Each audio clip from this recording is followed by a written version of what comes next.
Bonjour, mesdames et messieurs, convergence et révolution culturelle, comme qui dirait, le retour aux sources africaines, les chemins de la renaissance africaine, quels sont-ils?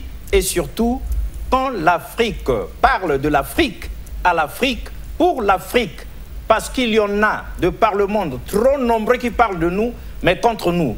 Aujourd'hui, depuis un certain moment, l'Afrique a décidé de prendre son destin en main et de redire les choses comme elles doivent l'être. Aujourd'hui, quelqu'un a oublié de dire merci à quelqu'un. Réponse donc au président Emmanuel Macron. Et donc pour répondre à ce grand homme, nous n'avons sur ce plateau, nous ne pouvions ne pas avoir deux poids lourds du panafricanisme pour qu'il y ait la réponse idoine de l'Afrique à la France. Ainsi donc, très chers invités, bonjour. Bonjour. Bonjour. Alors, la valeur de tout message dépendant étroitement de la qualité du messager, à tour de rôle, qui êtes-vous exactement? On commence par Romy Kokilas. Je suis Romy Kokilas, journaliste. Et présentement, j'interviens dans mes qualités d'historien, qui a eu à lire l'histoire depuis toujours de la France et l'Afrique, et aussi bien de philosophe. Voilà. Et Romy Kokilas, panafricaniste, bien sûr. Panafricaniste, vous n'êtes pas là pour rien. Vous êtes le présentateur de l'une des plus grandes émissions de notre pays ici au Congo. Donc c'est pour vos analyses là, très pertinentes que vous êtes convoqué sur ce plateau. Merci beaucoup. En tout cas, toutes nos félicitations. Merci. Alors, Obambe Gakoso, qui êtes-vous exactement par vous-même? Très simple. Mon prénom Obambe, nom Gakoso, militant panafricaniste. Oui, le problème avec vous, c'est qu'on ne sait pas quel est le prénom, quel est le nom, parce que c'est pas comme Alexis Bongo, Romy Kokilas, c'est Obambe Gakoso. Je viens de le dire, mon prénom c'est Obambe, mon nom de famille c'est Gakoso, tout simplement. Même s'il n'y a pas de haine, je tiens à la prononciation de Gakoso. Oui, mais Obambe, c'est pas vraiment... on n'est pas habitué à avoir des prénoms comme ça. Ça dépend de qui vous appelez Nous, les Africains, nous, tout le monde. Non. À travers le monde. Ah non. Vous savez, quand vous prenez votre avion, ou que vous alliez dans ce monde, quand vous dites mon prénom c'est Obambe, ça ne pose pas problème. Mais c'est quand vous... Ah oui, c'est quand vous êtes au Congo. Oui. Dans l'administration... Parce qu'on est habitué, Alexis, Sylvain, Gabriel... Vous allez faire un papier au tribunal, vous remplissez bien, le jour où vous allez retirer, il se trompe. Votre enfant vient au monde, vous l'appelez, prénom, Bongo, non, Elenga, il se trompe, ainsi de suite. Voilà pourquoi ce genre d'émission, c'est aussi important, parce que le peuple congolais est à rééduquer en permanence. Très bien, c'est pas pour rien qu'on vous a posé cette question, Obambe Gakoso, c'est justement pour que vous donniez la température, afin que les uns et les autres sachent à qui ils ont affaire exactement. Ainsi donc, la problématique qui nous réunit aujourd'hui, c'est cette affaire où quelqu'un avait, paraît-il, oublié de dire merci à quelqu'un, et donc le président Emmanuel Macron était monté au créneau et tollé, sinon levé de bouclier à travers tout le continent et même dans la diaspora. Ainsi donc, Romy Kokilas, est-ce que vous en aviez eu vent, oui ou non? Oui, j'en ai eu vent. C'est à toi, tu vas poser la problématique. Bon, ce qui est vrai, aujourd'hui, ça a gagné, il faut dire, les palais des révolutionnaires culturels africains. Ça a gagné le milieu de la presse africaine. Ça a gagné le milieu de la diplomatie africaine. En tout cas. Aussi bien de l'élite africaine qui est montée. Parce ça bouillonne sur la toile. Voilà, c'est pas croyable. C'est pas croyable depuis que nous avons connu des présidents ou des chefs d'État français, qu'un chef de l'État français ose dire à l'Afrique, déjà, j'ai du mal à le paraphraser, en tout cas, susciter ou présenter une certaine forme d'ingratitude de l'Afrique vis-à-vis de la France, au regard du poids de l'histoire de la France vis-à-vis de l'Afrique. Demander pardon aux Africains, que les Africains demandent pardon, fassent preuve de reconnaissance. C'est incroyable, c'est du jamais vu. C'est incroyable, c'est du jamais vu. On imagine votre indignation. Absolument, absolument. C'est inhumain. C'est mal à dire pour un président français, sincèrement. Nous allons le décortiquer. Et à ce siècle, c'est incroyable. En tout cas, nous n'avions jamais vécu ce genre de choses par le passé. Obambe Gakoso, est-ce que vous êtes au parfait de la chose, oui ou non? Je vais commencer par sourire. Quand j'étais à l'école primaire, j'avais un ami qui s'appelait Valéry Giscard. Et quand j'en ai parlé à mon père, je me souviens de l'école primaire, mon père était choqué. Ce que je suis quelque part, c'est lui. Je dis oui, c'est un ami à l'école, il s'appelle Valéry Giscard. Nous quittons le camp du 15 août, on va s'installer au bord de Madoukou. Nous, on est du côté où Enzela, c'est Mongali. On se retrouve à jouer au ballon. Il y a un autre ami qui s'appelait Pompidou. Alors, le temps passe. Il y en a que je vais rencontrer plus tard qui vont s'appeler Mitterrand. Pas plus tard qu'il y a 2 jours, dans une école privée, je prends plus les listes, je vois un enfant qui s'appelle Macron. C'est à cause de tout ça, je dis bien c'est à cause de tout ça que vous avez des gens comme Emmanuel Macron qui se permettent de dire tout et n'importe quoi. Nos parents devraient réfléchir à 2 fois avant de poser certains actes.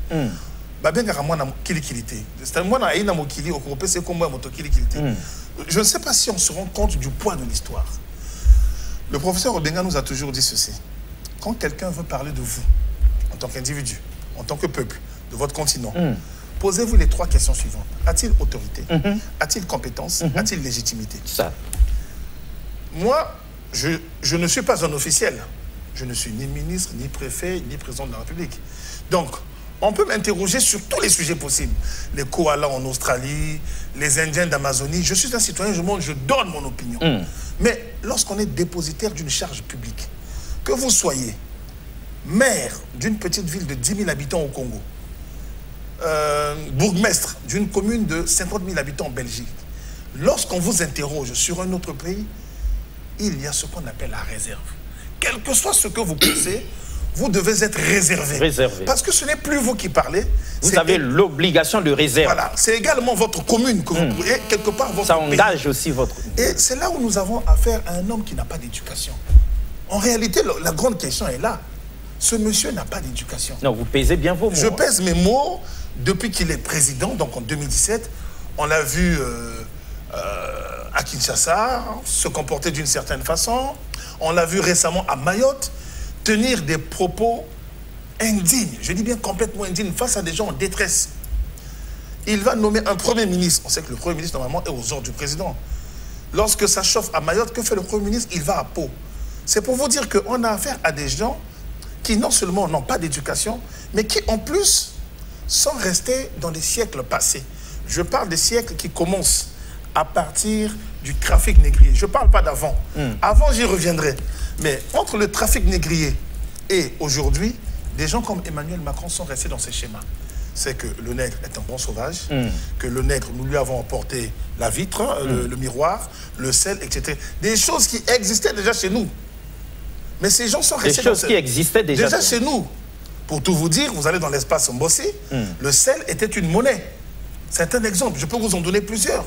Mais ces gens sont restés dans ces schémas et ils pensent que nous sommes leurs enfants, nous sommes leurs petits-enfants et que nous leur devons tout. Alors que, quand on regarde bien l'histoire, je vais convoquer Cheikh Anta Diop avant de vous remettre la parole. Cheikh Anta Diop, dans les années 50, écrit un livre dont le titre est « Civilisation ou barbarie ». Ce livre a beaucoup dérangé en Occident.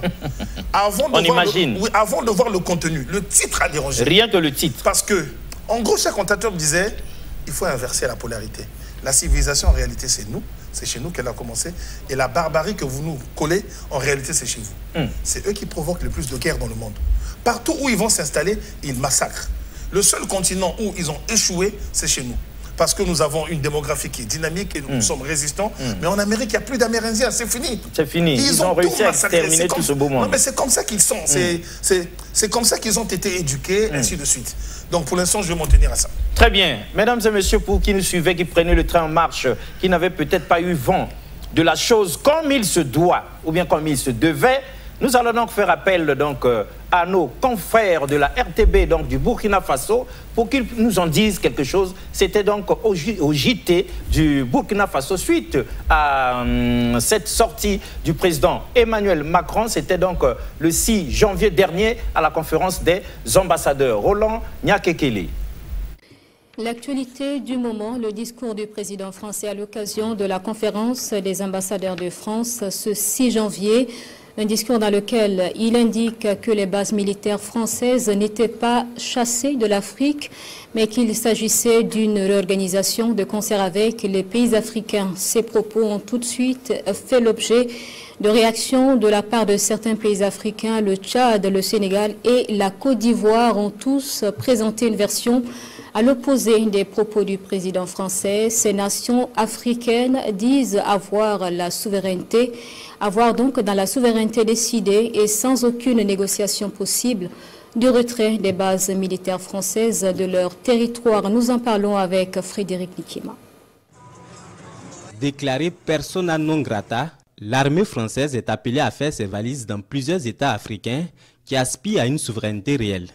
Des aspirations soulevées par l'Alliance des États du Sahel, précurseur d'une nouvelle ère d'Afrique libre et prospère. Près de 2 ans après avoir été chassés du Burkina Faso, du Mali et du Niger, des voix s'élèvent au Sénégal, au Tchad et même en Côte d'Ivoire pour dire non à une présence de bases militaires françaises en Afrique. Face à une hégémonie française en effondrement en Afrique, des Français s'interrogent, et le premier des Français d'ailleurs, à l'occasion de la conférence des ambassadeurs de France, ce 6 janvier 2025. La première question que se pose beaucoup, qu'on se pose parfois à lire les chroniques et l'esprit de défaite ambiant, la France a-t-elle toujours les moyens de sa politique? Oui. Nos choix le sont tout autant, et les atouts qui sont les nôtres demeurent. Non, la France n'est pas en recul en Afrique. Elle est simplement lucide, elle se réorganise. Je dis ça parce que quand je lis une bonne partie de notre presse et beaucoup de commentaires, les gens, en regardant avec les lunettes d'hier, disent c'est terrible, l'Afrique, on est en train de disparaître. Non, on a choisi de bouger en Afrique. On a choisi de bouger parce qu'il fallait bouger. Devant des diplomates français de haut rang, Emmanuel Macron tente donc la carte de l'assurance. Pour le président français, la France n'est pas en chute libre en Afrique. Elle expérimente un partenariat de sécurité nouveau sur le continent.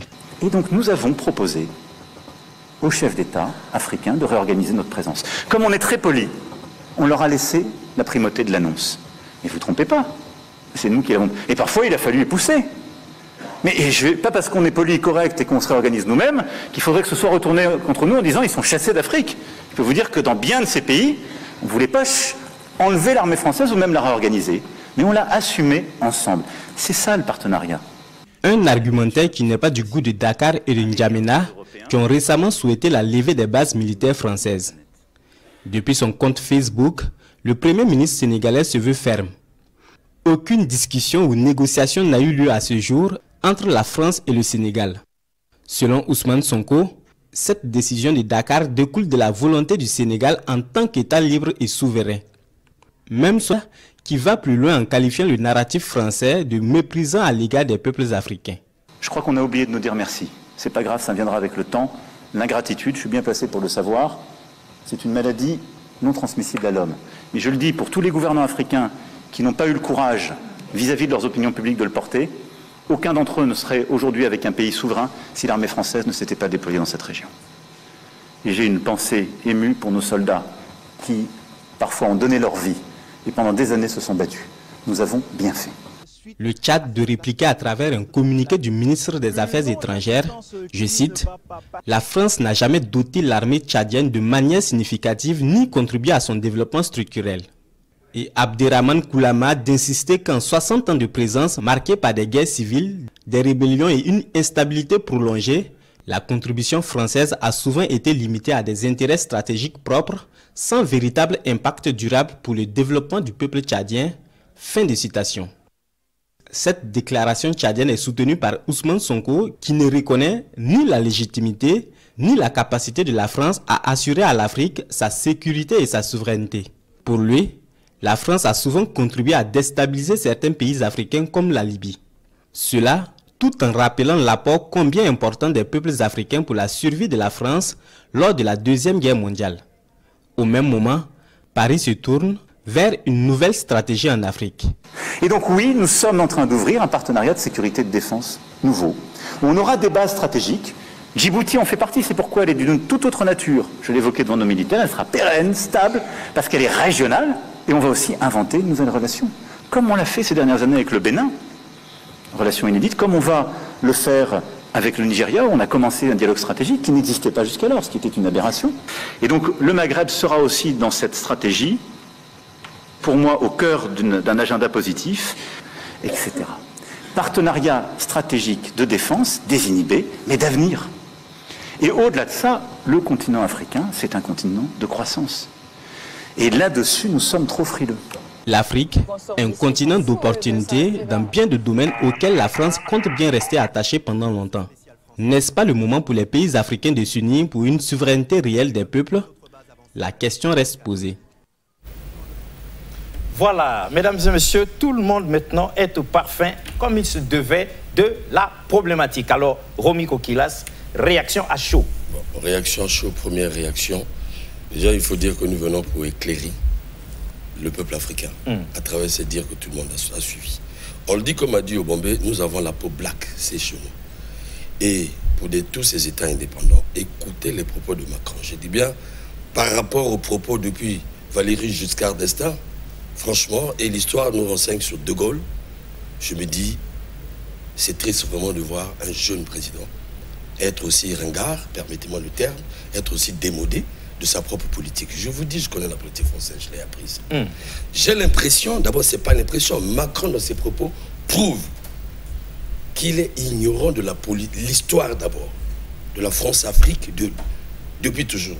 Parce que s'il maîtrisait l'histoire des rapports entre l'Afrique et la France, dès l'expansion coloniale, il ne parlait pas de la sorte. Je l'ai constaté le jour où il était en face du président Denis Sassou Nguesso. Macron avait toujours évité que le président le ramène dans le passé. Ça veut dire qu'il est ignorant du passé de la France en Afrique. Je comprends son âge. Et je comprends qu'il a étudié les arts. Bon, il était à l'ENA, certainement qu'il a étudié dans des spécialités.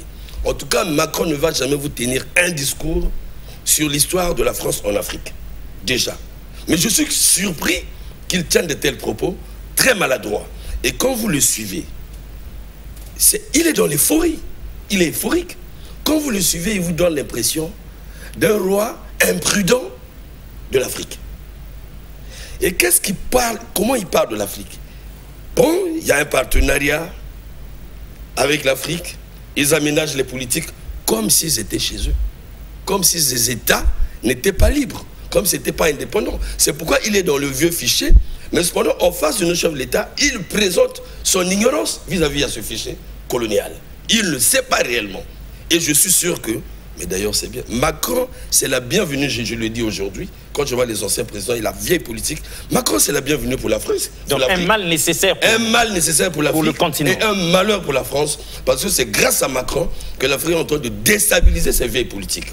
Ensuite, lorsque Macron dit aux Africains, lorsqu'il dit pour se défendre maladroitement d'une manière imprudente, sans diplomatie, il présente l'armée française en Afrique comme étant un bien.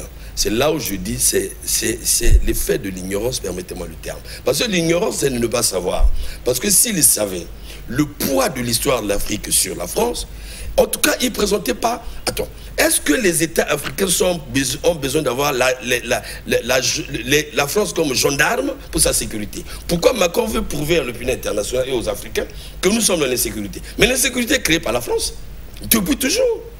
On peut remonter l'histoire. Lesquels ont attrapé, il faut dire comme ça pour ceux qui nous suivent, les Africains ici pour les déporter. Qu'est-ce que les Deschavans sont venus faire ici? Les Dolizy sont venus faire ici. Nous les avons invités. Qu'est-ce que les Debrazans sont venus faire ici? C'était dans un plan de conquête des terres. Nous ne les avons jamais invités. Donc lui, il ne le sait pas. Et il demande, alors que cette armée est en train de nous nuire, nous avons vu le schéma du Sahel, ne pas reconnaître que cette armée a été sérieusement chassée, c'est déjà permettez-moi le terme, une malhonnêteté intellectuelle et responsable. Parce que ça a été vu de tous, c'est su de tous. Ces chefs d'État communiquent, celui du Mali, du Burkina Faso et l'autre. Ils ont communiqué, nous avons vu, nous sommes des journalistes, nous avons tout suivi.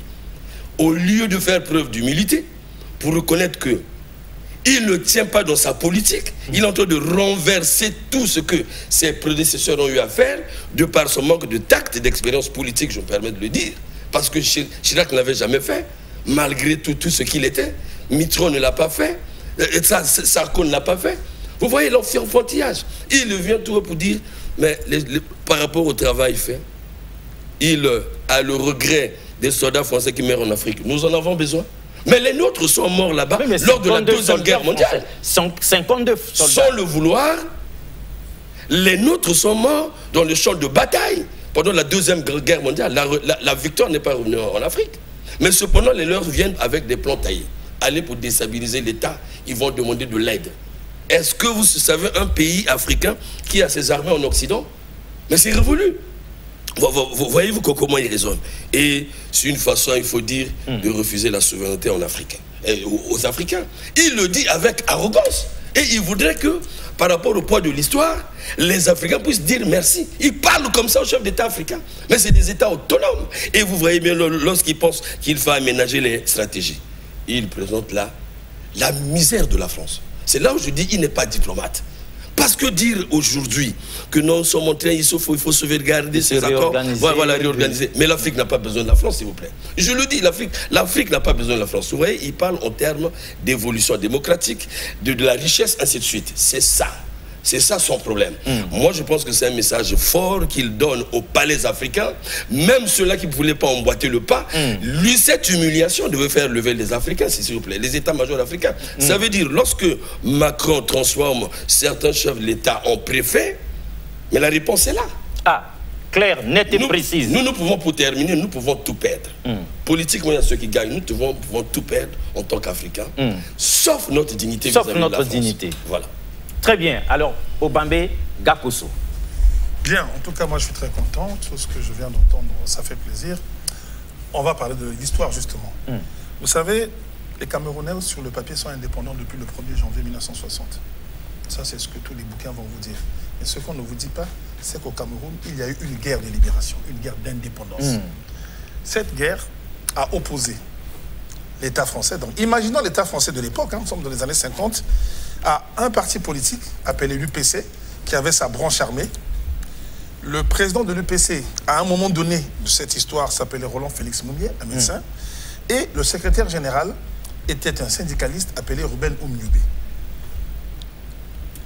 La France a fait tuer 500 000 Camerounais lors de cette guerre. 500 000. Je n'ai pas dit 5. Lui, il pleure pour 52 soldats français tombés sur le champ de bataille. 500 000 Camerounais ont été tués. Et tous ces Camerounais ne furent pas membres de l'UPC. Il y avait des villageois qui n'avaient rien à voir. Le napalm, allez chercher dans l'histoire, allez chercher dans les dictionnaires, le napalm. La bombe.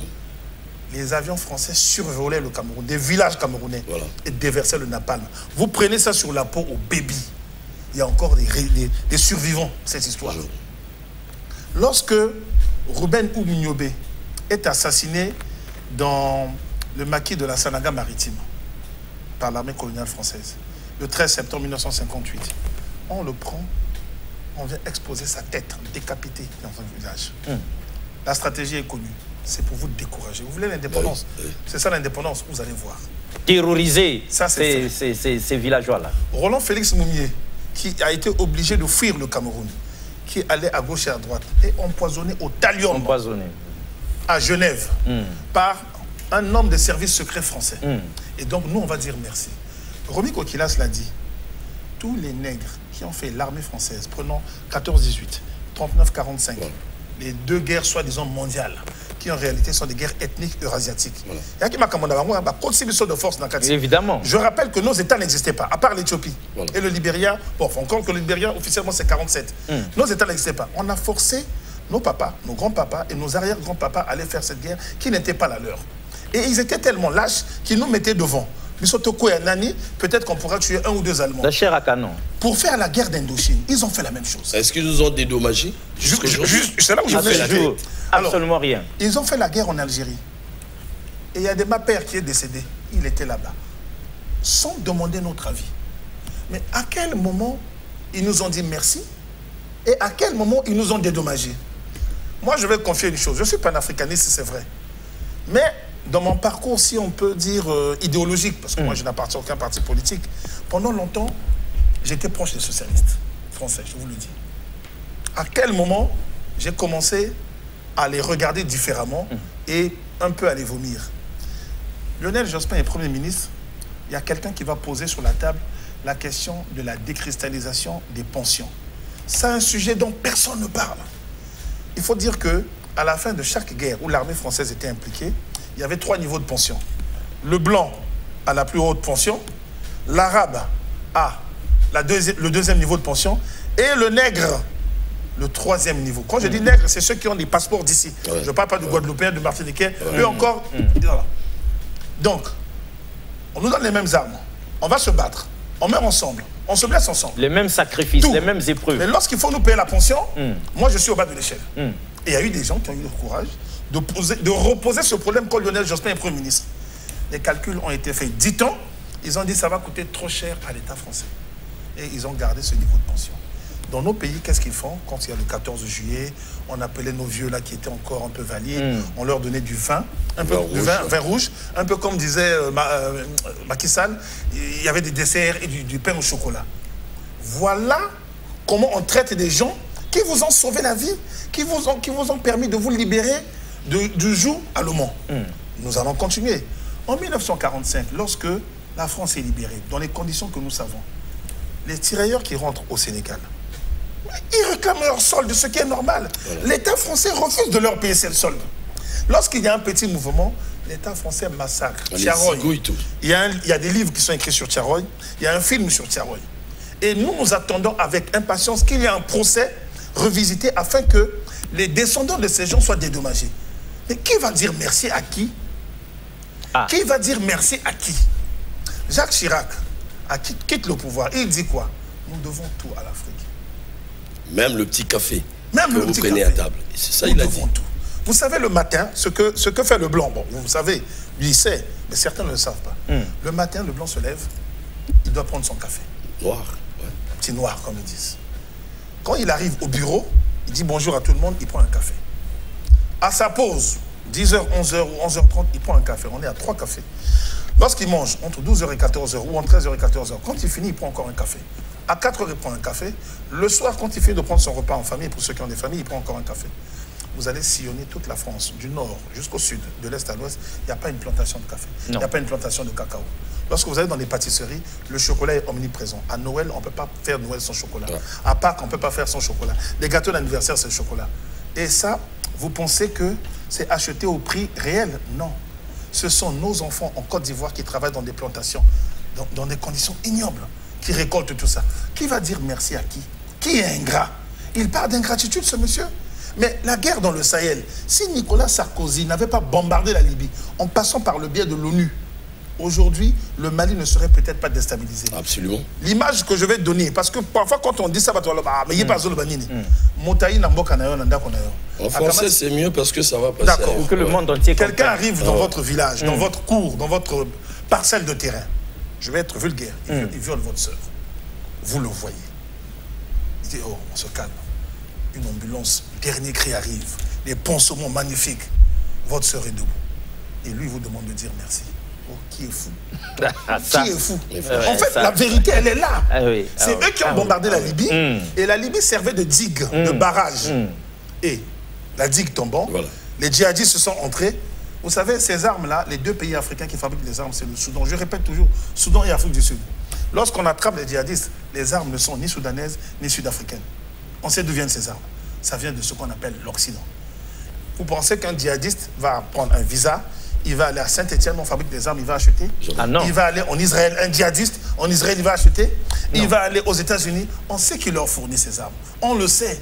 Et pour quel intérêt? Et pour quel intérêt? Al-Qaïda est une création américaine. Je suis élève ingénieur au Maroc. Celui qui me le dit pour la première fois, c'est le docteur Karim Alami. Un automaticien. Il n'est pas dans la politique, un automaticien. Il me dit, mon ami, tu es jeune. Al-Qaïda, c'est les Américains qui ont créé. J'ai mal à la tête. Quand je vais chercher, je me rends compte que ces gens ne font que ça. On frappe par ici, on vient avec le coton. On tue par ici, on vient avec l'alcool.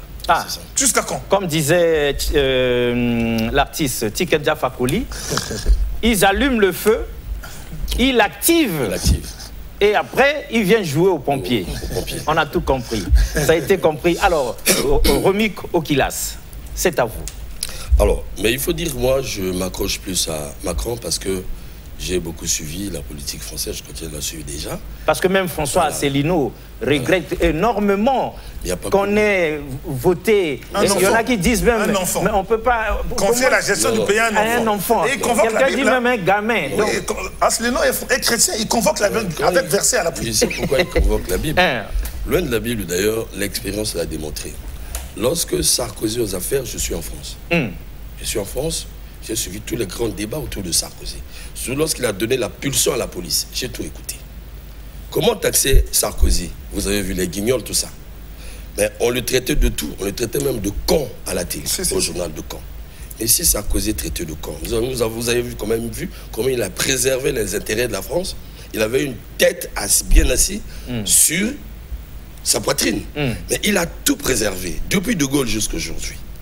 Mais quand arrive Macron, je me pose la question, quelle race d'homme, sincèrement, déphasé avec la réalité de la France. C'est là où je comprends pourquoi pour eux, Macron était un malheur.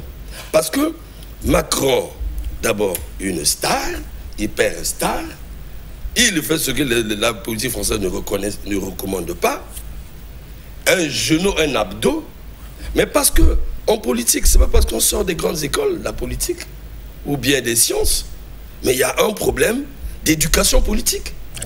Mais la vulgarité d'un président français, je l'ai lu à travers Macron là, Kinshasa. Quelqu'un qui a perdu tous les repères, il laisse son homologue dans le palais, il se retrouve quelque part en train de prendre sa bière avec un artiste. Ce que même un Africain ne peut pas faire.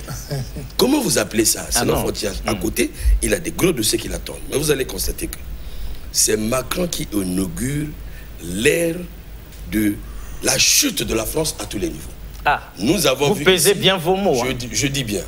Ça grégangole là. C'est avec Macron.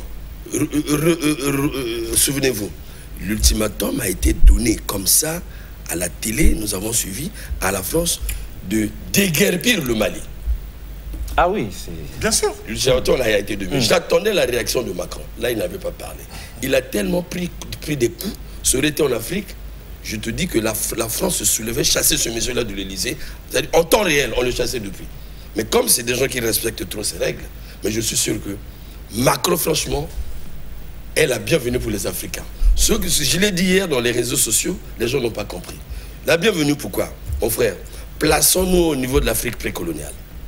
Regardons toute cette misère causée par la France. Regardez, je ne vais pas loin. Prenez cette île-là qui a connu des tempêtes, là, comment on appelle déjà? Mayotte. Prenez Mayotte. Quel territoire français? Et la France n'a pas honte de taxer ce territoire, de prendre en otage ce territoire jusqu'à aujourd'hui. Quelles sont les constructions que vous avez vues? Oh, ça ressemblait à Kalanga Mikalu. Quels sont les blagues? Ça ressemblait à Kangamba. Franchement, même à Kaunga même. C'est-à-dire, on pensait même que le 4 mars c'était passé par là. Et malgré cette misère, mais la France prend en otage ces territoires depuis toujours sans construire. Et ils viennent en aide. Ils viennent en aide à ces taudis-là, sans gêne. Et le président Macron débarque. C'est pourquoi je dis, aujourd'hui sur la question France-Afrique, les carottes sont cuites. Il faut que la France comprenne que l'Afrique s'est démarquée. Il se trompe de génération, c'est lui qui l'a dit. Ouais. Macron, je vois sa jeunesse. D'abord, pour moi, il a l'âge de mes neveux. Permettez-moi quand je vois son âge. Macron n'a pas bien revisité l'histoire de la France. Macron n'a pas bien revisité la diplomatie française. C'est ce qui fait qu'aujourd'hui, il aide l'Afrique. Il a donné tout le tonus. Parce que la génération du jour n'est pas la génération d'hier qui fut colonisée. C'est là le problème. Ça, nous disons même au chef d'État africain. Vous allez constater que la politique, que ce soit en France sur la jeunesse, c'est rajeuni. Vous avez une autre génération qui ne connaît pas ces histoires. Déjà, Macron lui-même, il avait dit, je ne suis pas de cette génération. Ça a été une fuite des responsabilités en tant que chef de l'État. Mais aussi, c'est l'abdo qui parlait, l'adolescent qui parlait. Mais il ne devait pas s'inviter dans de telles questions. En tout cas, là, je vous assure, il a ouvert un combat avec l'Afrique, avec toute l'élite africaine, avec tout ce qu'il y a comme force en Afrique. Parce que sur les réseaux sociaux, il y a beaucoup de titres. Il y en a qui ont dit Macron a marché dans les plats en Afrique. Il y en a qui ont dit Macron a tout détruit là-bas des relations Afrique-France. Quel est ce président français, vous avez vu, qui s'invite à venir en Afrique, qui invite la jeunesse africaine? Même Bonaparte ne l'avait jamais fait. La reine de l'Angleterre ne l'avait jamais fait. Comme disait le professeur Théophile Obenga, de quel droit? De quel droit? De quelle autorité? Il est qui? Il n'est pas africain, il n'est pas président africain. Il n'est pas président africain. Est-ce que ce monsieur a des pieds assis? Quelle autorité, quelle légitimité, quelle compétence? Et lui, franchement, il arrive en Afrique, je ne sais pas où est-ce qu'il a été moulé. Ça veut dire qu'il est en déphasage même avec la notion du pouvoir et de la politique. Parce qu'aucun, même De Gaulle, en séjour à Brazzaville, a tiré plutôt profit d'annoncer la libération de Puy. Ça aussi, il ne sait pas. La ville capitale de l'Afrique noire. Quels sont ces États qui n'ont pas apporté leur aide à la France? Déjà jusqu'à aujourd'hui. Regardez du côté de l'Est de la RDC, s'il vous plaît. Comment l'Occident met aux prises deux États frères? C'est tellement partons pour piller systématiquement c'est comme il a dit, la RDC. On avance la guerre, on avance les troupes à 100 km. Derrière, on se dépouille, on évente la terre. La France ne dit mot. La Belgique ne dit mot. Les États-Unis ne disent mot. Donc il est temps que les Africains comprennent. La communauté internationale est sourde et muette. Sourde et muette. Donc il est temps... Elle est même aveugle. Elle refuse de voir. Aux Africains de comprendre et aux Français qui doutent souvent parce que cette histoire ne l'est pas enseignée. Ne leur n'est pas enseignée. Moi, c'est à peine qui vient d'intégrer, par honte, par jeune, qui vient d'intégrer cela dans les programmes français. Ah oui, ah oui. Parce qu'on refuse à ce que, on ne voudrait pas ce que le petit français comprenne. Ils sont tellement honnêtes, une fois comprises, ils vont créer des révolutions. Mais les Noirs ont tellement prêché l'huissier dans des métros sur cette question. Exact, ça a étonné nombreux. Aujourd'hui, ils ont compris. Mais il faut leur dire encore, tant qu'ils ne comprendront pas qu'ils ont le poids de cette histoire et qu'ils règlent les conséquences créées dans les États africains depuis toujours, les portes de l'Afrique resteront fermées. Et nous n'avons pas, l'Afrique n'a pas... Je le dis comme au Benga, on n'a pas besoin de la France, s'il vous plaît. Pourquoi? Ah, on n'a pas besoin de la France. Ben oui, nous nous définissons comme étant des Africains, mais des humains. Donc l'Afrique peut vivre bien sans la France. Mais l'Afrique, c'est des vieilles idéologies, mon frère. Faire comprendre aux Noirs que sans nous, vous ne pouvez pas. Mais le temps est passé. Les jeunes ont étudié dans les mêmes écoles. Je vous apprends que Lissouba a étudié dans les mêmes universités que Mitterrand. Il était même plus intelligent. Ça se dit, ils ont étudié au Benga, étudié avec les Blancs. Nous avons étudié avec les Blancs. Ce sentiment est tombé.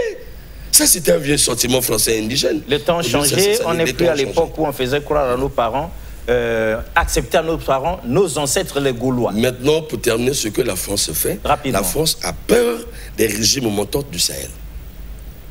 Alors il se dit, aujourd'hui avec ces régimes, il risque... L'alliance des États du Sahel. Cette alliance-là, il risque d'inspirer tous les États africains. Exact. C'est le souhait même, c'est notre prière. Une fois réussi, la France, comme disait Mobutu pour le Portugal, ça sera un pays misérable de l'Europe. Et Poutine l'a compris. On ne peut pas tout dévoiler ici. On ne peut pas tout dévoiler ici. Alors, Obama Gakoso, où vous ajoutez quelque chose encore que vous étiez sur le point de dire, que vous vouliez dire, ou vous essayez de nous dire, est-ce qu'il n'y a pas une part de responsabilité des Africains que nous sommes dans cette arrogance d'Emmanuel Macron? Très bien. Parce que s'il se permet des choses, c'est que quelque part, il y a aussi une permission. Justement, avant d'y arriver, je saisis la perche qui a été tendue. L'AES est une bénédiction pour ce continent. L'AES est une chance inouïe. Vous savez, quand il y avait la guerre de Côte d'Ivoire, moi j'appelle ça guerre. C'est-à-dire que les années où Fred Gbagbo était au pouvoir, jusqu'à ce qu'on le capture et qu'il soit déporté dans une prison coloniale à Scheveningen aux Pays-Bas, je disais à beaucoup de frères africains, si on perd cette guerre, peut-être qu'il nous faudra 50 ans pour nous relever. Je vous dis la vérité, je ne m'attendais pas à ce mouvement dans le Sahel. Je ne m'y attendais pas du tout. Ah non. C'est-à-dire que j'ai vu, parce que Gbagbo était un peu déterminé, pas beaucoup, mais il était un peu déterminé. Il avait posé des actes forts. Mais Gbagbo avait un problème majeur. À gauche, on ne voulait pas de lui. En haut, on ne voulait pas de lui. À droite, il était seul contre tous. Il était seul contre tous. Seul contre tous. Deux pays sont venus en aide à Gbagbo. L'Angola, le Zimbabwe. Oui, ça on ne le dit pas assez. Non. Paul Biya l'a soutenu moralement. Oui. Il faut lire le livre d'entretien de Gbagbo avec le regretté journaliste français François Mattei. Biya, il le dit, et Biya vit encore, il n'a jamais démenti. Il dit, vous faites notre fierté. Ça, c'est Paul Biya qui le dit. Un homme qui parle très peu. Vous faites notre fierté, continuez. Mais le problème, c'est que les trois pays que je vous cite ne sont pas frontaliers de la Côte d'Ivoire. Donc, lorsque vous voulez mener un combat, on vous met un couteau là, sans l'enfoncer, un pistolet dans votre dos. Il y a un chaudron en bas. C'est difficile d'avancer. Extrêmement difficile de reculer. C'est difficile de s'opposer. Et c'est l'une des causes de la chute de Gbagbo. C'est clair. Alors, au-delà du fait que l'armée française était très forte, etc. Oui, c'est un fait. Mais il ne suffit pas d'être déterminé. Il faut aussi qui vous entoure. La ceinture. Si le Vietnam a réussi à gagner sa guerre face à la France, si elle a réussi à gagner sa guerre face aux États-Unis, c'est aussi parce qu'elle avait un voisin très fort, la Chine. Il y avait la détermination du peuple vietnamien, mais le voisinage a été très important. Donc, je répète, cette alliance est une bénédiction. Ces trois pays sont frontaliers, ils ont la même culture, ils ont des histoires qui sont similaires, ils ont des présidents qui n'ont aucun complexe vis-à-vis de l'Occident. Gbagbo, quand il était président, les Français ont tout cherché. À Paris, ils n'ont même pas trouvé une aiguille. Même pas. Gbagbo avait déclaré, c'est bien, il dit, voilà, j'ai un compte à la Société Générale à Abidjan. Exact, ça, c'est fini. Exact. Vélo, ils ont cherché, ils n'ont pas trouvé. Les Hilux, les doubles cabines, ils n'ont rien trouvé. Vous voyez ces trois chefs d'État-là, ils sont toujours, ou quasiment toujours en tenue militaire. Et je suis sûr que ces tenues militaires ne sont pas fabriquées en France. Vous savez, quand il Certainement pas. Oui, quand il parle de la chute de la France, c'est à plusieurs niveaux. Oui. Est-ce que nous nous rendons compte de ce que ça représente pour un pays qui est habitué à tout vous vendre, voilà. Quel que soit le prix. La ceinture, c'est lui. Le pantalon, c'est lui. La chemise, la veste et tout. Et d'un seul coup, il y a une équipe qui arrive pour dire, là, au Burkina Faso, pour information, les magistrats vont désormais mettre des tenues en Faso Dan Fani, le pagne que Sankara avait popularisé. Donc ça veut dire que... Sankara arrive. Sankara revient. Ça veut dire que l'argent ne va plus sortir pour l'habit des magistrats, des avocats, mais ça va être fait sur place. Vous savez combien coûte la toge d'un avocat, la toge d'un magistrat? Ça coûte extrêmement cher. Ce n'est pas fini. Mes deux jeunes frères du Burkina et du Mali, je me permets de les appeler ainsi, et mon grand frère du Niger, ils sont tous les jours en tenue militaire. Tous les jours en tenue militaire. Donc les cravates made in London, Milano, Paris, c'est fini. Non, c'est pas ça, c'est fini. Nous, on n'aime pas regarder. C'est pas des sapeurs en tout cas. Quand vous allez en Israël, souvent le conseil des ministres, c'est en chemise manche courte parce qu'il fait chaud. Donc, je vais laisser ce volet-là. Pour répondre à la question que vous avez posée. Notre part de responsabilité dans la chose. Oui, parce que ça aussi, il faut en parler. Vous savez, les Ivoiriens, avec Magic System, nous ont dit, premier Gaou n'est pas Gaou. C'est deuxième Gaou qui est Nyata. Et voilà. Et je vais ajouter un proverbe, tout en ne disant pas tous les mots. Il y a une partie du corps de l'homme sur laquelle on peut marcher deux fois. Quand on marche une fois, l'aveugle.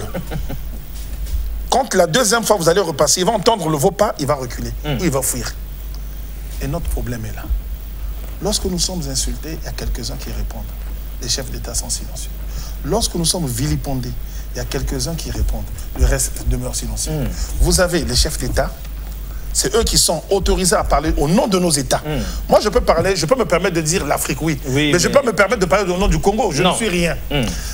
Vous savez, à l'époque, quand Sarkozy avait fait son fameux discours de Dakar, il y a eu deux livres pour lui répondre. L'Afrique répond à Sarkozy, un beau livre, rouge-bordeaux, coordonné par Makili Gassama, professeur d'université au Sénégal, et beaucoup d'universitaires africains avaient répondu. Obenga nous avait dit ceci à l'époque. À l'époque où les François-Xavier Fauvet-Lémar, je ne cite même pas les deux autres, c'est des africanistes qui, quand ils arrivent chez nous, dorment au Méridien, et 2 semaines après, ils repartent chez eux, ils disent qu'ils sont spécialistes de l'Afrique. Il dit, lorsqu'il nous avait insultés, j'avais pris mon livre seul pour répondre. Il nous a parlé, dans cette salle de l'AGK à Paris, il avait dit, vous m'aviez laissé seul, vous m'aviez abandonné. Mais aujourd'hui, je suis content de voir que pour répondre à Sarkozy, beaucoup se lèvent. Et si un certain nombre d'Africains continuent à se lever et à répondre, vous allez voir que ce qu'a fait Macron, ça va disparaître, comme le sel dans l'eau. Les gens vont même lui dire à un moment donné, même publiquement, arrête ce que tu fais. Tu nous déshonores, tu ne respectes pas les gens, ainsi de suite. Celui du Burkina Faso, il est né en 1988. Il est né en 1988. Il a l'âge de mon premier fils. Il a l'âge de ton premier fils. Donc, c'est pour dire qu'un monsieur comme celui-là, il est responsable. Il a pris ses responsabilités. Il refuse. On a l'impression que c'est l'incarnation du capitaine Thomas Sankara. Chez nous, en Afrique, on dit que les ancêtres ont fait revenir Thomas Sankara. Voilà. C'est comme s'il aura vaincu la mort. Il va même au-delà. Donc, notre part de responsabilité est évidente. Nous laissons trop marcher dessus. Nous nous laissons trop souvent insulter. C'est-à-dire qu'à tous les niveaux... Comme disait le professeur Théophile Obenga, donc on t'a frappé, on t'a torturé, tu as pleuré, tu t'es essuyé les yeux, et puis l'instant d'après, tu as oublié, et voilà. Tu dis, bah, c'est pas grave, c'est Dieu et tout ça. C'est pourquoi dans cette salle de l'AGK, dans cette salle de l'AGK en 2008 à Paris, Obenga avait posé une question. Qu'est-ce qu'il faut encore faire aux nègres pour qu'ils réagissent, qu'on ne lui ait pas encore fait. On nous promet un poste au Conseil de sécurité des Nations Unies. Tout le temps. Vous savez, l'âne. Je suis sur l'âne, je le fais marcher. Mais je me rends compte qu'il ne va pas assez vite. Je prends une carotte, j'accroche. L'âne est convaincu qu'un jour, il mangera cette carotte. C'est dans cette situation que nous sommes. Donc, avec ce que Macron vient de dire, beaucoup ont honte, ont peur ou sont indignés, mais ils se taisent. ils attendent l'autre occasion, ils vont encore se taire, ainsi de suite. Alors, pardon, Romik, alors que certainement que vous avez vécu ça, Romik également, ce petit livre de rien du tout qui avait bousculé le monde entier en France, là, avec Stéphane Hessel. Indignez-vous. Indignez-vous. Indignez-vous. Et l'Afrique refuse de s'indigner. Voilà, sinon, les dirigeants africains refusent de s'indigner. Nous allons chercher les raisons. Oui. Les raisons sont palpables. Oui, tout à fait. Merci. Vous avez vu le cas, c'est bien de parler d'abord du soir. Oui. Il y a quelqu'un qui venait me dire à peine, un diplomate. Il sort de l'ENA, parler Congo avec lui.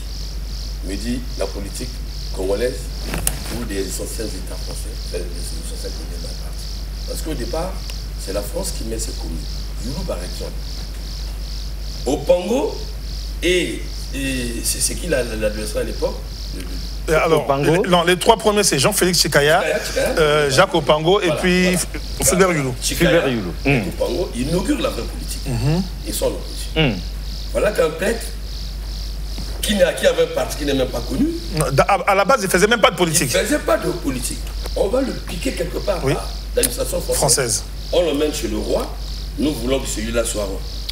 Donc on l'avait fabriqué comme ça. On l'avait fabriqué. Il l'avait fabriqué de toutes pièces. Il arrive entre les deux grands inaugurateurs, ceux qui ont inauguré la politique, qui mettent au centre. Et celui qui prend le pouvoir.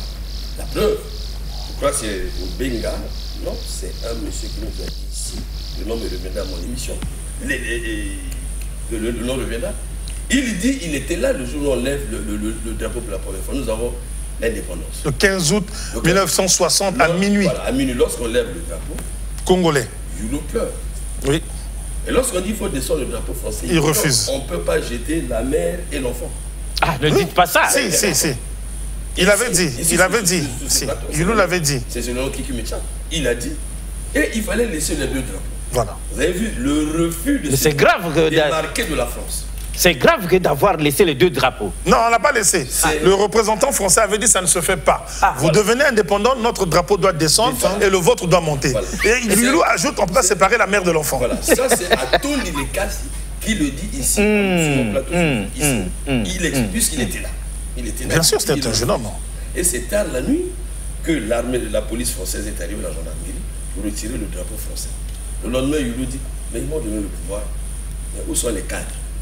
Vous voyez qu'il n'était pas prêt. Pas du tout. Et la France a utilisé, c'est ce monsieur qui l'a utilisé, jusqu'à faire découvrir aux Congolais une politique de corruption. Et le premier préfet de la France, vis-à-vis de la France en matière politique, c'est Youlou. Et c'est lui qui donne, c'est lui qui ouvre la voie à la France. Je l'ai entendu une fois, lorsqu'il y a eu débat sur les mémorials Père Pierre Savarin de Brazza en France. Je suis dans la salle, en face de l'association des petits-fils de Brazza, à la tête avec M. Hervé de Brazza. On demande à nous des Congolais pour signer pour signer, oui, la diaspora. Attendez, nous sommes posés des questions, est-ce un grand-père?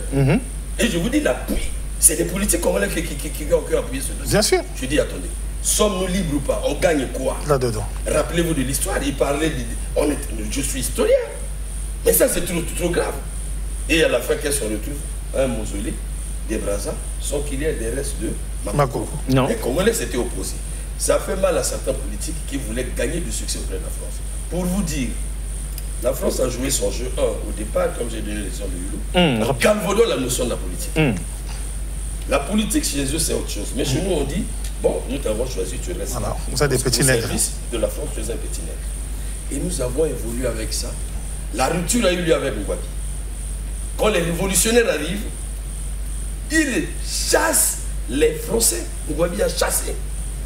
Il a ravi tous les biens des Français ici parce qu'il fallait nationaliser les choses. Il a fait ici. C'est la coupure. Mais la France n'a pas supporté cela.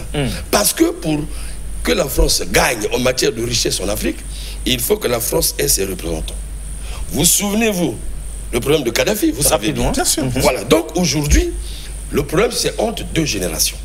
La génération montante a fait l'examen des vieilles générations. Ils se sont posé la question, mais l'Afrique a tout. Pourquoi nos chefs d'État échouent toujours dans la gestion? C'est ça. Ils ont pu comprendre que ce sont des vieux accords. Ils sont muselés par les vieux accords. Ces accords de coopération doivent être dénoncés. Et ensuite, le pacte colonial doit être aussi brisé. Lorsque la France vous installe, vous avez vu au Tchad, quand la France vous installe, vous êtes redevable. Redevable. C'est là tout le problème. Les jeunes ont compris, mais en fait, quand ils font ça, les anciens qui sont là ne voient qu'à leurs intérêts politiques.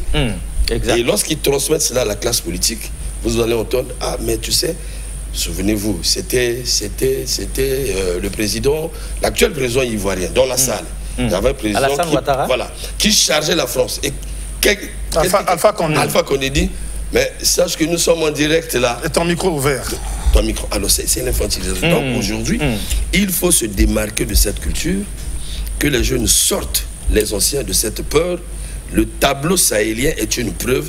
Il n'y aura rien comme disent les Congolais. Il faut qu'on revisite cette politique. Très bien. Alors, mesdames et messieurs, puisque nous parlions du président Laurent Gbagbo, puisque nous parlions de Kadhafi, le temps est contre nous, il nous reste 10 petites minutes.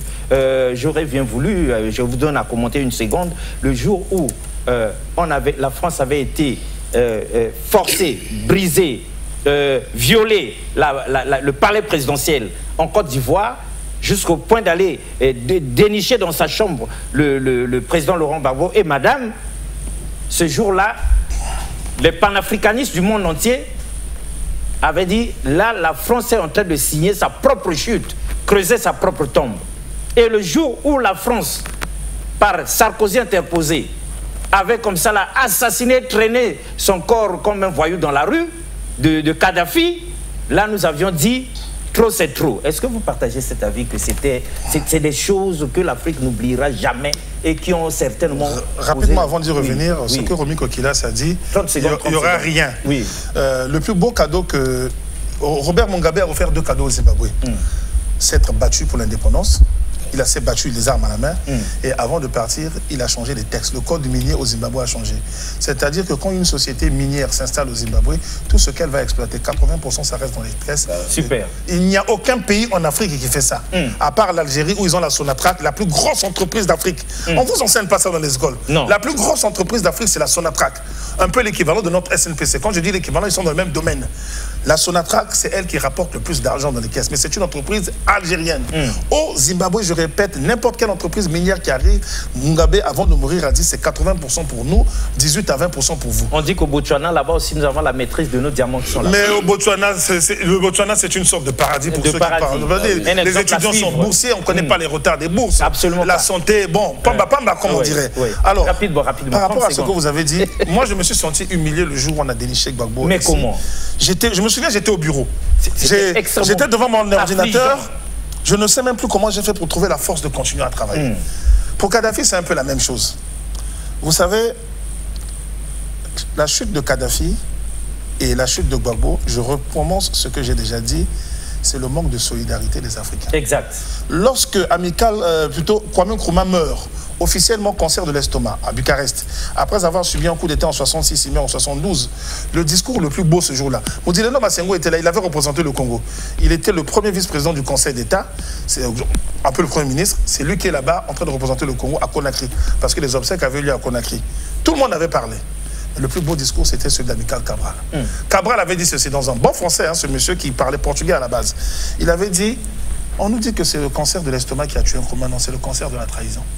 Et non, cancer de la trahison. Le plus grand problème de l'Afrique, c'est le cancer de la trahison. Nous avons trop de traîtres sur notre continent et dans la diaspora. Pour un appartement minable à Paris, n'importe quel Africain est prêt à trahir son frère. Pour une voiture, double cabine ou je ne sais quoi, pour un poste n'importe où, pas seulement ici. Je vous dis que ce cancer en Afrique, il a dit que l'ingratitude n'est pas une maladie transmissible. Donc lui déjà, il nous traite de malade par rapport à ça. Exact. Et moi, je dis que nous avons le cancer de la trahison, qui se transmet parfois de génération en génération. Vous prenez en Afrique un homme qui a 70 ans. Il a un jeune frère, entre griffes, hein, frère façon de parler, qui a 45 ans. Et ce dernier a peut-être son fils de 20 ans. Les trois, c'est 3 générations différentes. Mais comme le cancer est déjà parti du plus vieux, vous allez voir le plus petit avec des expressions du soir au matin très très fort, aux alicolos, ainsi de suite. La tête est vide, le ventre est plein de bière, ainsi de suite. Et conséquence, les DJ sont en train de... les atalakou, on les voit tous les jours. Et tout ça, il suffit d'aller sur WhatsApp, sur Facebook. Voilà, donc cela étant, Romy Kokilas, puisque vous aviez évoqué la fracture entre la génération d'hier et celle d'aujourd'hui, nous avons la réaction de quelqu'un, un chef d'État de cette génération Et donc, ça va nous donner un peu la conduite à tenir, sinon mieux nous exprimer la chose pour que nous comprenions tous. Parce que tout le problème ici que décrit même Obama Gakoso, c'est le silence des dirigeants africains. 1, 2, 3, 4 ont pu réagir. Mais où sont les autres? Roland Nyakekele. Quand je prends dernièrement les propos d'Emmanuel Macron sur l'Afrique, eh bien, tout Africain conscient devrait donc comprendre très vite tout ce qu'il a pu nous dire et qu'est-ce que ça signifie. Le général Tiani a dit il n'y a pas longtemps du changement donc de tactique ou de stratégie des forces françaises en Afrique, et je pense qu'il est venu le confirmer. Il s'agit de dissoudre et de garder un dispositif socle. Et Emmanuel Macron l'a si bien dit qu'on ne peut que le remercier pour cette sincérité, même si certains ont voulu mettre la poudre aux yeux de leur population, mais la réalité finit par rattraper aussi. Ils ne partiront pas de certains pays, ils ont juste dissous le dispositif. Vous ne les verrez plus dans des bases, mais dans les ambassades, ils seront là. Ils vont constituer des sociétés de sécurité pour sécuriser leurs sociétés qui existent dans ces pays-là. Mais les soldats seront là. Mais vous ne les verrez plus en tenue ou rassemblés dans des bases. C'est tout ce que ça veut dire. Ils vont se réorganiser, mais seront là. Il a parlé de politesse vis-à-vis de certains chefs d'État en leur donnant la primauté d'annoncer donc la rupture ou le départ des forces françaises. Ça nous importe peu, on peut dire. Mais tout ce que nous savons, c'est que si vous voulez une rupture avec ces forces impérialistes, c'est simple, on dénonce les accords. Tout commence par là-bas.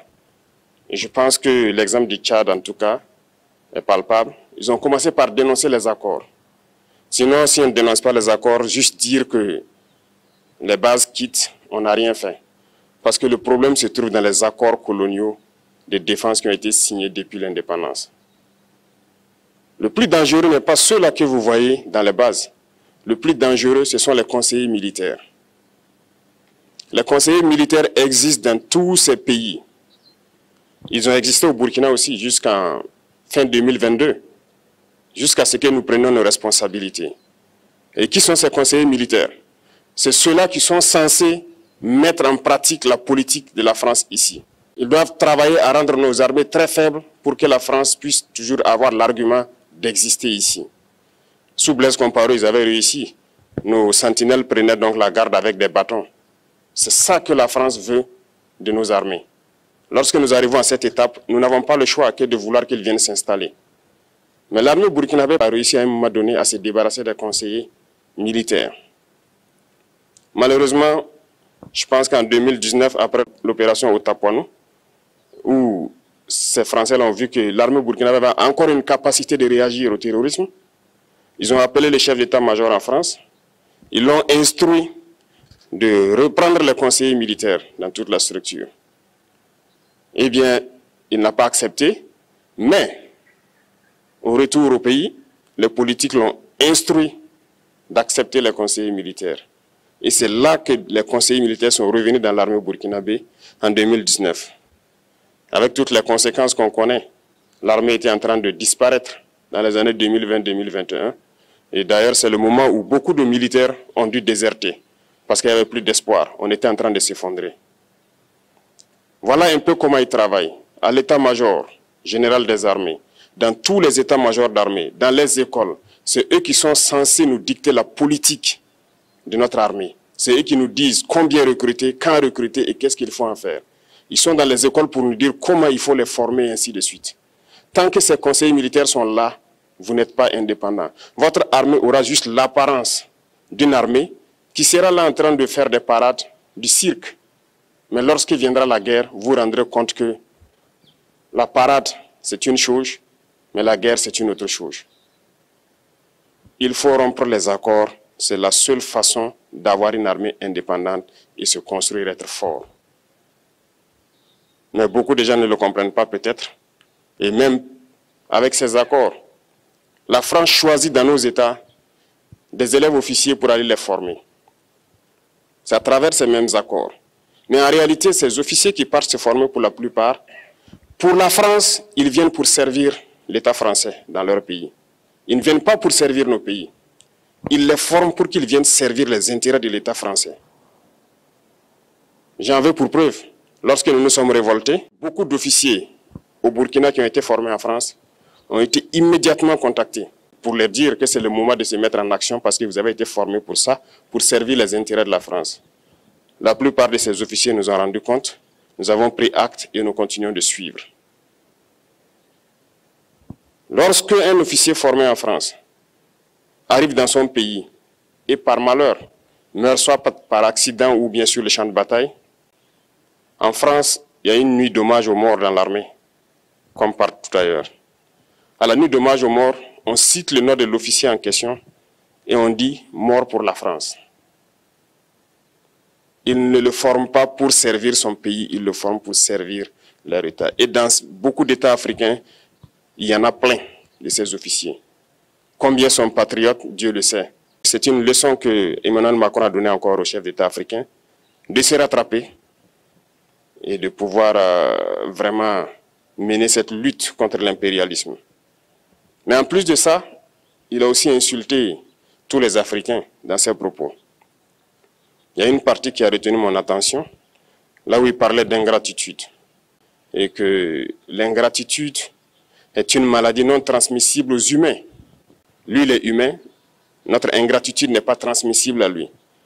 Voilà comment ce monsieur voit l'Afrique, voit les Africains. Nous ne sommes pas des humains à ses yeux. Peut-être que c'est lui qui n'est pas humain, il ne se met pas dans la classe des humains. Mais s'il y a bien un ingrat, c'est bien lui. Je pense que s'il n'est pas athée et qu'il prie, à chaque matin qu'il se réveille et qu'il prie, il devrait aussi prier les Africains. Parce que c'est grâce à nos ancêtres qu'il existe aujourd'hui une France. Il devra nous prier. À ses yeux, nous ne devons pas être des humains, nous sommes plus que des humains. Ce sont des messages très forts qu'il passe. Moi, je pleure le peuple français. Mais quand même, il est bien pour l'Afrique. Il est un mal nécessaire pour nous. Ceux qui veulent se réveiller, se réveillent. Ceux qui ne veulent pas se réveiller, comme on le dit, on ne peut pas réveiller quelqu'un qui ne dort pas. Les Africains doivent se réveiller. Nous devons travailler à être indépendants, à faire au moins ce que nos peuples connaissent le bonheur. Et la lutte contre l'impérialisme, c'est ça.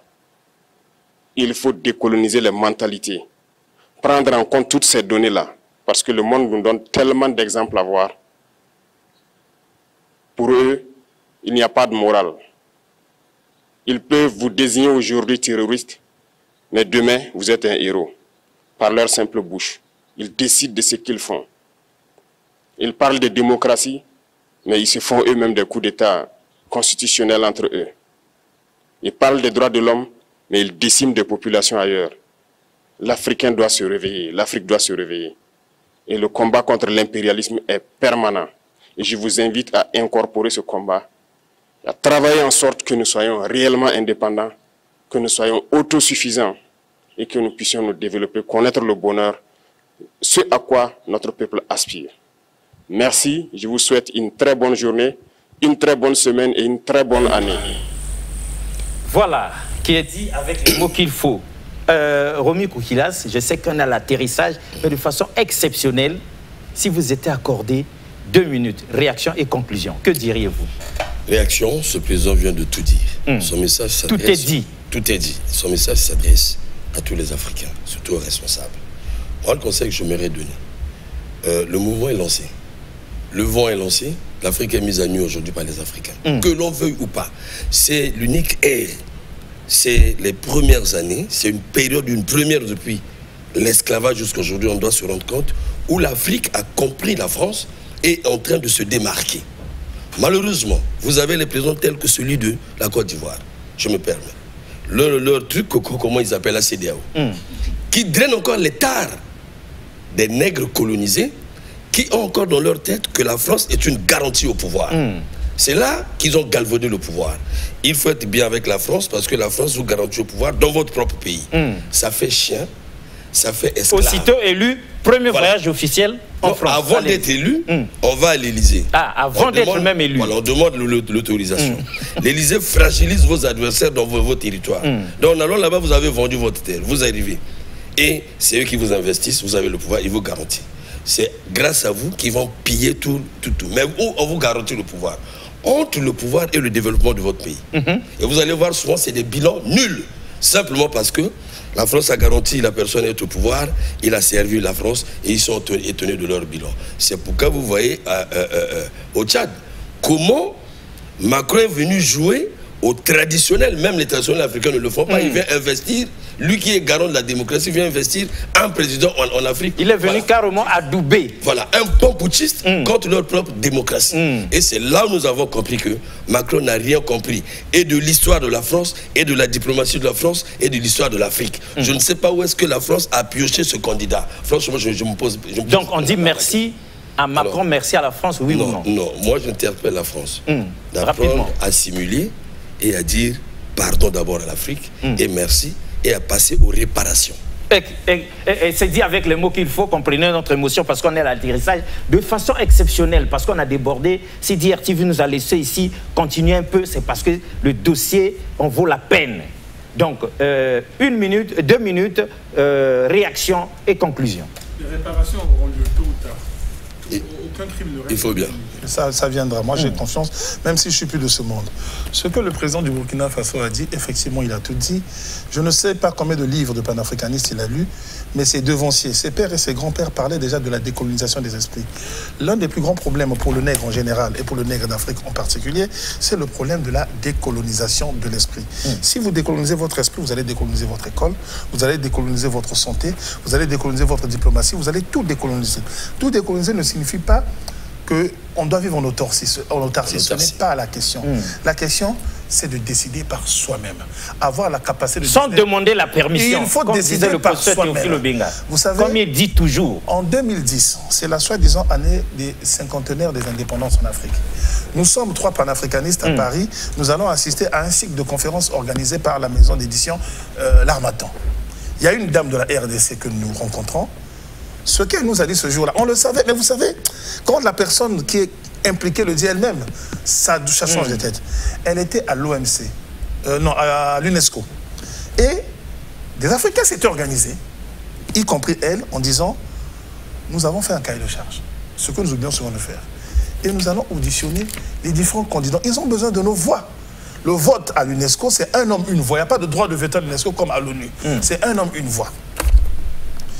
Ils ont rédigé, ils ont tout été prêt. Ils ont dit, bon, on va se reposer. Et le soir, on arrive, on va auditionner les différents candidats. Elle dit, tout ce groupe-là, quand on est allé dans nos chambres d'hôtel, il y avait des messages qui venaient de nos capitales. Vous allez voter pour M. Federico Mayor. Point. On ne te dit pas pourquoi. On ne te dit pas comment. On ne te dit pas à quelle heure. On dit, tu votes pour lui. C'est une injonction. Mais nous avons des cahiers de charge. On t'a nommé. Si tu ne veux pas revenir rapidement chez toi au pays ou bien aller au village là-bas, manger les légumes matin, midi, soir. Federico Mayor. Notre plus grand problème est là. Comment on choisit le directeur d'une organisation dite internationale? Vous avez des délégués. Quand vous avez un délégué, c'est quelqu'un à qui vous avez donné un certain pouvoir. Mais au moment de voter, lui qui connaît les dossiers, page par page, vous qui êtes au pays, vous ne connaissez rien. À part les prix des bières, à part les prix des côtes de poulet au coin de la rue, vous ne connaissez pas, vous décidez. C'est ce qu'il a dit, il faut décoloniser les esprits. Et c'est la même chose. Je suis personnellement confronté en 30 secondes, rapidement. Oui. Je demande à un Français qui avait été directeur général de l'OMC. Je lui ai dit, mais comment vous avez pu être élu avec les voix des Africains alors qu'au premier tour, le candidat africain, Jaïm Koutaré, un monsieur de l'île Maurice, a eu moins de voix. Donc, pour faire simple, vous avez 25 personnes à la maison. Vous allez à l'élection, il y a 5 personnes de votre maison qui ont voté. 5. En gros, c'est ça. Et ce monsieur me prenant pour un abruti va dire, parce que les Africains savaient que j'étais le mieux à même à défendre leurs intérêts. C'est ce qu'ils vont nous faire croire parce qu'ils nous prennent pour des enfants. Mais sur le continent aussi, nous avons des gens qui pensent que eux-mêmes sont enfants. Donc, il faut aussi envoyer des enfants au combat. Voilà, les adultes enfants. Les adultes malheureusement enfants. Ça, le constat. On les appelle les adolescents. Adolescents, adultes, on fait le mélange, ça donne adolescents. Ah oui. C'était donc comme ça là, mesdames et messieurs, avec plaisir, ce décryptage, donc cette autopsie de cette problématique où quelqu'un avait oublié de dire merci à quelqu'un. Et donc nous avions ici 2 poids lourds de chez nous, des panafricanistes, pour répondre donc à ces propos du président Emmanuel Macron. Mais nous soulignons ici en atterrissant qu'il y avait quelque chose de pas du tout important, de pas du tout catholique. Donc nous nous sommes obligés, comprenez notre émotion, de poser cette question à tous les dirigeants africains. Est-ce que vous êtes impolis, Excellence telle que vous êtes?